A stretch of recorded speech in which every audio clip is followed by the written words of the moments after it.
Vamos directamente al contacto con el ministro de Trabajo y Seguridad Social, Pablo Mieres, para hablar también de los efectos de la pandemia a nivel del mercado laboral. Pablo Mieres, bienvenido, gracias por estos minutos. Un gusto, encantado y estamos a las órdenes.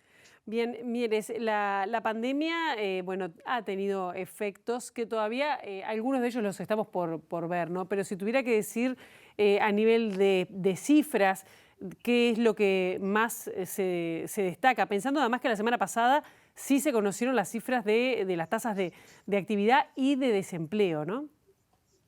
Sí, la verdad que ha sido un tiempo de enorme afectación del empleo, del trabajo en general, en el mundo entero, ¿no? No es una excepción Uruguay, ¿no es cierto?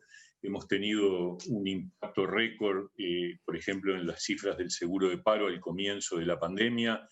Allá por abril y mayo tuvimos récord histórico de casi 200.000 trabajadores amparados en el seguro de paro.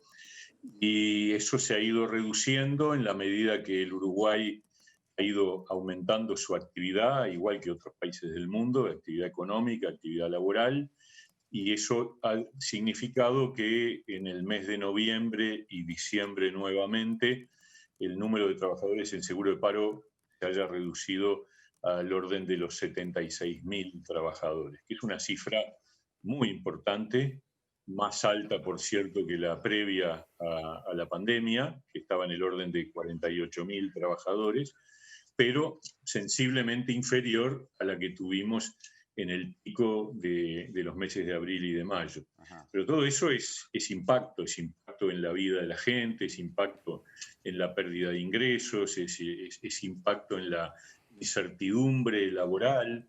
Indudablemente fue un año muy duro y sigue siéndolo en la medida que la situación de la emergencia sanitaria sigue estando planteada, ¿no? El guarismo de desempleo difundido por el Instituto Nacional de Estadística con respecto a noviembre, se difundió el viernes pasado, da cuenta de un 10,9% de desempleo a nivel nacional. Usted a fines de diciembre, ante la Comisión de Legislación del Trabajo de la Cámara Baja en el Parlamento, había dicho que existía riesgo, textualmente, de desocupación encubierta en las mediciones hasta ese momento realizadas por el INE. Ahora se le suma esta nueva y decía que podía ser hasta de un par de puntos más, por lo que se estimaba, según ese comentario suyo, que capaz que el desempleo estaba cerca del 13%, aunque el INE refleje un número más de 2 puntos porcentuales inferior. ¿Sigue pensando eso y en tal caso, por qué?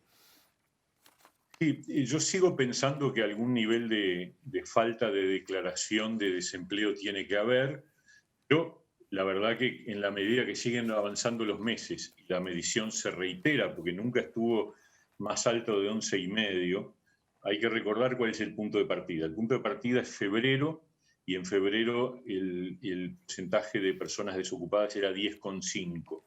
Ahora estamos en 10,9. O sea, prácticamente es un movimiento de décimas y llegó a estar en 11,2 como máximo. Pero hay otra cifra que hay que tomar en consideración y que los especialistas tienen también en consideración, es el número de ocupados. Las personas que declaran estar ocupadas cayeron significativamente al principio en alrededor de unos 90.000 personas, ahora estamos bastante menos, estamos en alrededor de 40.000, pero de esas personas que dejaron de estar ocupadas, es probable, es altamente probable que una parte de ellos al menos sea gente que se ha quedado sin empleo y que por las razones que sean no ha salido a buscarlo. También está la interpretación posible, que es que la gente que está en seguro de paro, particularmente los que están en seguro de paro total, porque los que están en seguro de paro parcial trabajan, por lo tanto aparecen en la cifra de ocupados. Pero esos 60.000 trabajadores, poquito menos, 55.000 trabajadores que están en seguro de paro total, seguramente o probablemente muchos de ellos no estén buscando trabajo, la expectativa de que en algún momento van a ser retomados. Y esos pueden ser, una parte de ellos, que terminen engrosando el número del porcentaje de desocupados. Pero son especulaciones. Lo que es verdad es que cuando empezó la pandemia había proyecciones que hablaban de que la desocupación podía llegar al 16%, incluso hubo alguna proyección muy puntual que hablaba del entorno del 20%. No solo no se llegó al 16, ni al 15, ni al 14, sino que, bueno, con una perspectiva pesimista, podemos hablar de un 13%, que igual es una cifra muy importante y obviamente gente que no está consiguiendo empleo y hay que buscar la manera de reactivar la economía para que esa gente pueda volver a trabajar, ¿no? Claro, pienso de qué manera se está trabajando también desde el Ministerio de Trabajo en si se está pensando alguna herramienta o alguna iniciativa justamente para tratar de atender a esa población, a ese posible 13% de personas que se queden sin trabajo. Pienso además en la situación que en el interior es más complicado. Estamos hablando de que de las diferencias porcentuales entre Montevideo hoy, en lo que fue en noviembre, es 8% el desempleo en Montevideo, 12,5 en el interior. Sí, ¿Qué pasa cuando sí. pase la temporada estival? ¿Qué pasa con los jóvenes que también están siendo golpeados de manera muy fuerte y con las mujeres que también tienen una cantidad de, un desempleo mayor que sus pares varones? Sí, Pilar, son exactamente esas, una parte de las preocupaciones que tenemos. O sea, por un lado, tenemos que atender a los desocupados, a los que queden por el, digamos, los que técnicamente están quedando por el camino. Eso, hay dos instrumentos. Hay un instrumento, es el verdadero actor de la actividad, que es el crecimiento de la economía, la captación de inversiones. Esos son los movimientos macro que generan trabajo. Pero más allá de eso, desde el Ministerio de Trabajo nosotros tenemos que actuar con políticas activas de empleo y en particular ahí hay un instrumento que es muy valioso, que es el Tenemos alguna dificultad, de lamentablemente, no manera estamos muy bien. intensa, un trabajo, digamos, muy potente de capacitación y de recalificación laboral. El Me parece INEFOP, que ahí dijiste. hay, exacto, el INEFOP. Por otro lado, tenemos que pensar en unas modificaciones a la ley de empleo juvenil, porque la verdad sea dicha, las dos leyes que ha habido en las últimas décadas en el Uruguay para promover el empleo juvenil no han logrado revertir eso que tú decías, que es que los jóvenes, nosotros tenemos un desempleo juvenil tremendo, en el orden de más de un tercio. Más de un tercio de los jóvenes de 18 a 24 años que quieren trabajar no consiguen trabajo. Eso significa que tenemos que hacer un esfuerzo muy especial con respecto a ellos en el sentido de promover con significación una política de incentivo a la contratación de jóvenes. Y el interior. Yo creo que una de las líneas de trabajo que hay que desarrollar en este año es la organización de eventos regionales por el empleo, con la presencia de actores locales, tanto las cámaras o los centros comerciales de cada uno de los departamentos, los sindicatos locales, la intendencia, los municipios, los actores locales junto al Ministerio de Trabajo, junto a otros actores como puede ser la Oficina de Planeamiento y Presupuesto, Sí. desarrollando un poco lo que yo diría la mirada fina, la mirada micro, en donde qué tipo de empleos se pueden promover y cómo entonces orientar la política de capacitación con una puntería mayor para ayudar a que existan, digamos, que haya un macheo efectivo entre la capacitación y la demanda laboral, que Ahora, es el gran ministro, desafío que tenemos, ¿no? pasando al empleo ahora por sectores de actividad, estamos en pleno verano, recién entramos en la segunda quincena de enero, pasó la etapa de enero que tradicionalmente movía más gente, claro que en circunstancias muy particulares con las actuales, ese movimiento, por intenso que haya sido a esta escala, fue menor que el de otros años. Entonces, ¿qué se puede decir en este contexto de la contribución al empleo del sector turístico, ¿no? De la gastronomía, Sí. de los hoteles, de otras actividades conexas? O visto al revés, ¿qué se puede decir del desempleo en función de lo que no trabajó en comparación con otros años ese sector? Sin duda que hay una afectación muy grave. Debe ser de los sectores más afectados. Allí está funcionando un ámbito del diálogo social tripartito por el empleo en el área turística, donde se están trabajando, ya ha habido 3, 4 reuniones. La idea es tratar de impulsar más medidas, aparte de las que ya se han tomado. Hay una medida de incentivo a la contratación, que es ese beneficio de 8.000 pesos a las empresas del sector turístico que reincorporen trabajadores del seguro de paro o que contraten nuevos trabajadores. No tenemos todavía el dato de qué pasó con eso en diciembre. Seguramente pasó menos de lo que uno querría, porque la actividad turística sufrió un golpe muy fuerte en diciembre cuando se tomó la decisión de que las fronteras debían estar cerradas y que la actividad de restaurantes y bares, etcétera, estaba muy limitada. Es indudable que hay una temporada muy afectada y por lo tanto también es claro que tiene que haber instrumentos de apoyo, de respaldo. Algunos ya se han implementado, los que tienen que ver con tratar de mantener una temporada más activa, el IVA en los hoteles, la ausencia del IRPF a los arrendamientos, todo lo que se ha puesto arriba de la mesa, pero seguramente va a haber que incorporar más cosas, porque el turismo es una actividad zafral y la zafra está teniendo enormes dificultades. Por lo tanto, cuando termine la zafra, el impacto va a ser todavía más duradero, ¿no? Bien, ya tenemos que ir redondeando, pero estamos hablando de salarios, cómo viene lo que es la, no sé si recuperación, bueno, en principio hablamos de pérdida de salario real en algunos sectores, ¿no? Más allá del desempleo. ¿Cuáles son las estimaciones previstas cuando además se conoció desde el Ministerio de Economía que iba a ser mayor el nivel de déficit al proyectado? Sí, a ver, yo creo que es bueno explicar bien cómo ha funcionado el tema salarial, porque ha habido algunas declaraciones que anticipan una pérdida de salario real que en realidad todavía no ha ocurrido, o por lo menos no ha ocurrido en los niveles diferentes a los que existían de pandemia.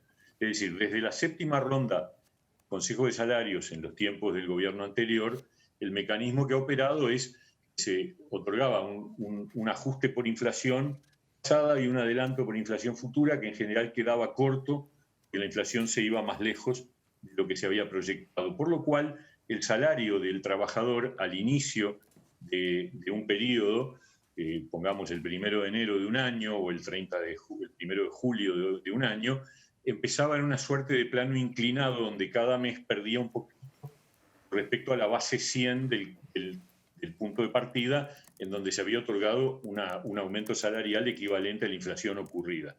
Cuando llegaba al final de ese periodo, se volvía a dar un aumento equivalente a la inflación y volvía a base 100 y empezaba otra vez una pendiente inclinada, dependiendo de la intensidad de la inflación, era más empinada o menos empinada. Nosotros en la octava ronda tomamos ese criterio en la primera parte y en la mitad de lo que llamamos el famoso periodo puente.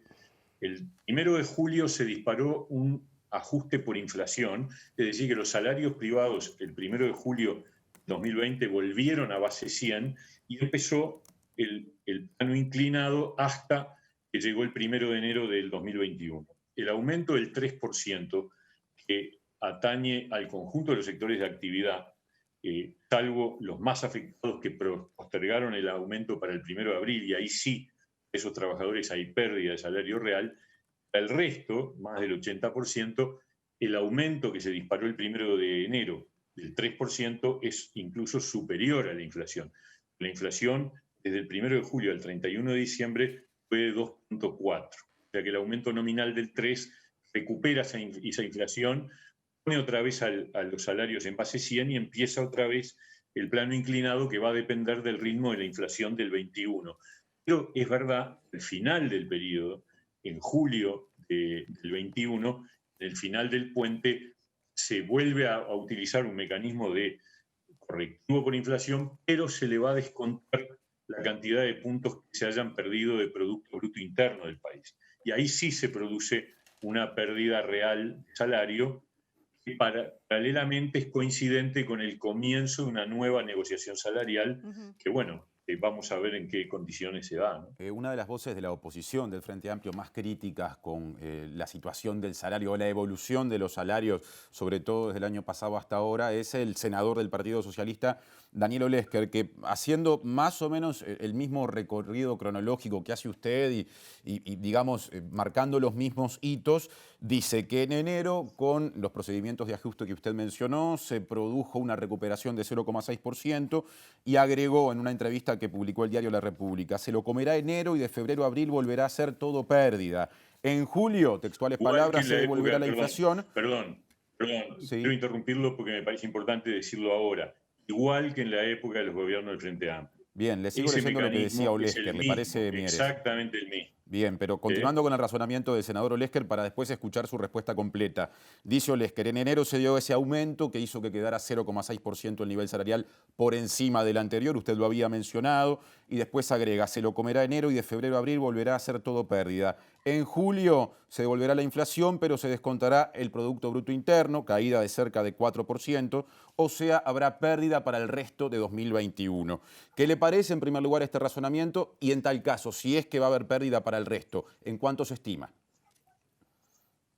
A ver, lo primero que hay que decir es que ese mecanismo que señala Olesker como, digamos, negativo, es decir, que a partir del 1 de enero empieza a caer mes a mes ese salario real que volvió a base 100, es exactamente el mismo mecanismo que usaba el Frente Amplio durante los últimos 3 años.